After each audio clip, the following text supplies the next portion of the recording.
ఎంజీరావు గారు, భారత్లో Hamas ఉగ్రదాడులకు plan చేస్తోందని, లష్కర్ ఏ తోయిబాతో కలిసి ఉగ్రదాడులకు కుట్ర చేస్తోందని ఇజ్రాయెల్ భారత్ను అలర్ట్ చేస్తోంది. ఇటువంటి పరిస్థితుల్లో హమాస్ని భారతదేశంలో కూడా నిషేధిస్తారా అంటే ఏం చెప్తారు? ఎస్ అండి, ఇప్పుడు బెంజమిన్ నెతన్యాహు, ఇది ఐడిఎఫ్, ఇజ్రాయలీ డిఫెన్స్ ఫోర్సెస్ కూడా ఈరోజు భారత్ నరేంద్ర మోడీ గారిని ఒకటి రిక్వెస్ట్ చేసింది. అదేంటంటే, మీ దేశంలో కూడా హమాస్ మీద నిషేధం విధించండి. ఇండియాలో ఒక చట్టం ఉంటుందండి, ఇది అన్లాఫుల్ యాక్టివిటీస్ ప్రివెన్షన్ యాక్ట్ 1967 అని ఉంటుంది. అందులో షెడ్యూల్లో భాగంగా మనం 42 సంస్థల్ని తీవ్రవాద సంస్థలుగా ప్రకటించాం. పాకిస్తాన్ బేస్డ్ ఏంటి, ఇండియాలో జమ్మూ అండ్ కాశ్మీర్లో కొన్ని ఉన్నాయటిని. అలాంటిది హమాస్ మీద నిషేధం లేదు. కాబట్టి ఈరోజు ఇజ్రాయెల్ అడుగుతుంది, ఇప్పటికే సుమారు 12 దేశాలు, అమెరికా, కెనడా, అదేవిధంగా యూరోపియన్ కంట్రీస్, EU, జపాన్ లాంటి దేశాలు, ఆస్ట్రేలియా, న్యూజిలాండ్లు నిషేధించిన హమాస్ని ఇండియా ఎందుకు నిషేధించలేదు? నిషేధించండి, ఇది మీకు కూడా ఉపయోగమే. ఎందుకంటే ఇప్పుడు ఇజ్రాయెల్ ఒక మాట చెప్పిందంటే దాని వెనకాల చాలా అంతర్యం ఉంటుందండి. ఎందుకంటే మొసాద్ అనే ఒక ఇంటెలిజెన్స్ ఏజెన్సీ, దానికి తెలియంది ఏముండదు, రహస్యాలు, అన్ని రహస్యాలు దాని దగ్గర ఉంటాయి. ఇప్పుడు ఈ హమాస్ పాలస్తీనియాలో తీవ్రవాద సంస్థగా పాలస్తీనియన్ల కోసం పాటుపడే హమాస్ అనే ఒక సంస్థ ఇండియాకి వ్యతిరేకంగా పనిచేస్తూ పాకిస్తాన్ బేస్డ్గా పనిచేసే లష్కర్ ఈ తోయిబా అంటే హఫీజ్ సయ్యద్ ఉగ్రవాద సంస్థ, అదేవిధంగా ఇంకా కొన్ని తీవ్రవాద సంస్థలతో హమాస్ డీల్ పెట్టుకుంది. ఇండియాలో కూడా హమాస్ ఎంటర్ అయిపోయినట్టే ఈ విధంగా లష్కర్ ఈ తోయిబాతో డీల్ పెట్టుకుని. కాబట్టి హమాస్ వల్ల ఇండియా కూడా డేంజరస్ ఉంది. కాబట్టి ప్రపంచంలో అతిపెద్ద ప్రజాస్వామ్య దేశం ఇండియా, అంతర్జాతీయ చట్టాలను ఎక్కువగా ఎక్కువగా ప్రభావితం చేసి ఇండియా లాంటిది హమాస్ని బ్యాన్ చేస్తే ఇది అంతర్జాతీయ ఉగ్రవాదం మీద పెద్ద పోరు అయిపోతుంది.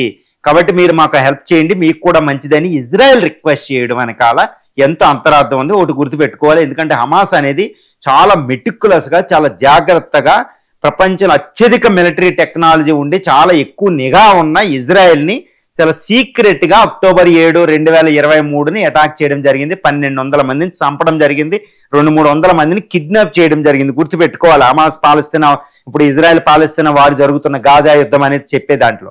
మరి అలాంటి ఇజ్రాయెల్ని అటాక్ చేసిన హమాస్ యొక్క టాక్టిక్స్ ఇప్పుడు లష్కర్ ఈ తోయిబా కానీ, జైషీ మహమ్మద్ కానీ పాక్ బేస్డ్ ఉగ్రవాద సంస్థలు తీసుకుంటున్నాయనే చెప్పాలి. ఎందుకంటే ఆపరేషన్ సింధూర్ తర్వాత మనం ఇంత ఎక్కువ పెట్టున్నా వాళ్ళు ఢిల్లీ బ్లాస్ట్ చేయగలిగారు. ఇండియాలో వందలాది మంది ఉగ్రవాదులను ఈ రోజు పట్టుకుంటున్నాం.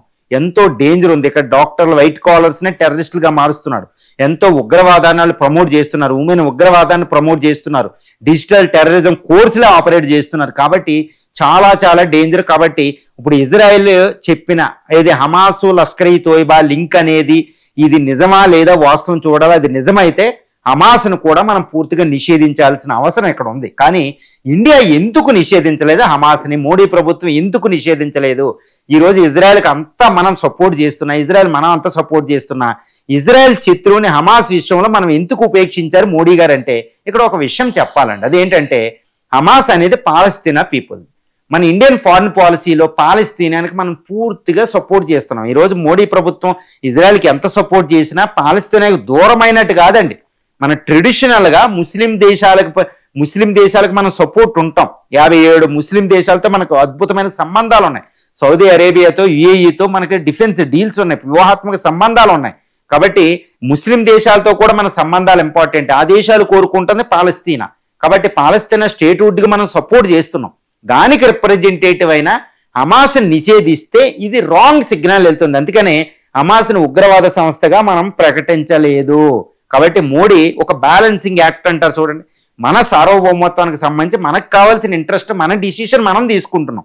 కానీ ఇజ్రాయెల్ ఈరోజు రిక్వెస్ట్ చేసేది మనం డిమాండ్ చేయలేదు. కానీ ఇది మీ ఇష్టం, మీరు ఏం చేస్తారో చూడండి అని ఇజ్రాయెల్ మాట్లాడేది. మనం ఏం బలవంతం చేయలే, అమెరికా చెప్పినట్టు డిక్టేట్ చేయలేదు మనకి. కాబట్టి ఇండియా చాలా జాగ్రత్తగా ఈ విషయంలో వ్యవహరించాలి. ఒకవేళ హమాస్కి లష్కర్ ఈ తోయిబాకి లింక్ ఉంటే మాత్రం ఉపేక్షించడానికి వీలు లేకుండా మనం హమాస్ని నిషేధించాల్సిన అవసరం ఎంతైనా ఉందండి.